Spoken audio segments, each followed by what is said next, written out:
Welcome to a video from thedigital-lifestyle.com. This is build 22463 for Windows Insiders on the dev channel. This is more about fixes this build than anything else.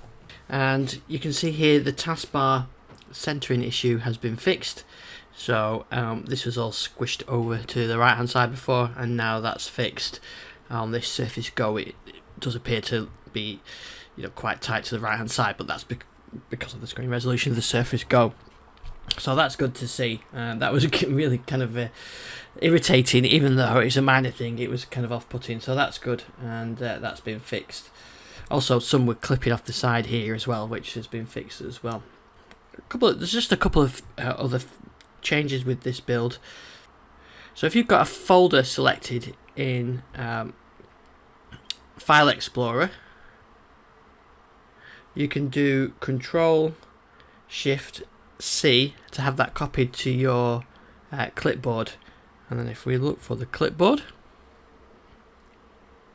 you can see there we've got that in there. So that's a new thing. There's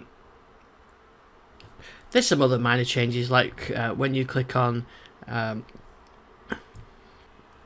Identify Display, now you've got nice rounded corners on there. That's a change. They made some adjustments to the contrast theme colours, making the hyperlink a bit easier to see.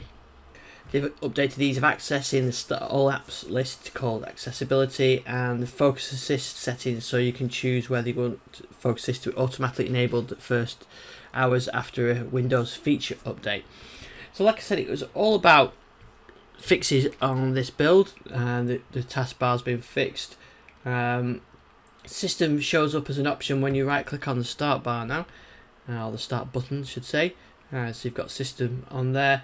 They fixed some issues with narrator crashing. They fixed some issues where a large number of apps we install, the start menu might not display the name correctly. They fixed some taskbar issues where the hidden icons would get down here in hidden icons, this would get cut off because there was too many apps in there.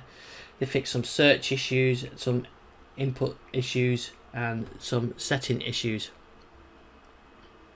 I'm not sure how I managed to open Device Manager then.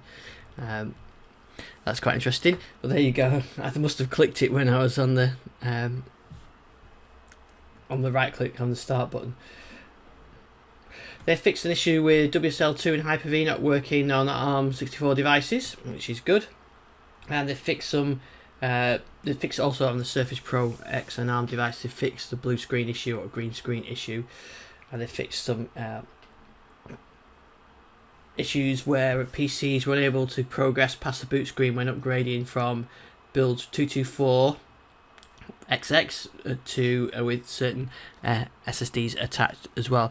So really, there's not that much to show you, but I'm very glad that this start menu has been fixed on there, and hopefully they can start to introduce some new Windows features. At the moment they're working on the fixes, the underlying stuff, and we'll see the features coming in the next few months. Maybe we will see Android apps coming on here soon. So thanks for watching this video. You can find out more on thedigital-lifestyle.com. I'm @iStixon on Twitter. Please like and subscribe.